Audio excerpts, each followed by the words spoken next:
जळगाव जिल्हाधिकारी कार्यालयासमोर दोन युवकांच्या गटांमध्ये झालेल्या वादातून पोलीस शिपायावर हल्ला झाल्याची धक्कादायक घटना घडली। मिळालेल्या माहितीनुसार जिल्हाधिकारी कार्यालयासमोर दोन युवकांच्या गटांमध्ये गोंधळ सुरू होता। या दरम्यान भांडण सोडवण्यासाठी गेलेल्या मार्केट पोलीस ठाण्याचे शिपाई मल्लिकार्जुन गुंजीकर यांच्यावर काही युवकांनी हल्ला केल्याची माहिती आहे।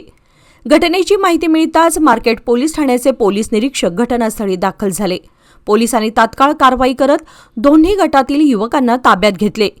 या घटनेमुळे जिल्हाधिकारी कार्यालय परिसरात काही काळ तणावाचं वातावरण निर्माण झालं होतं।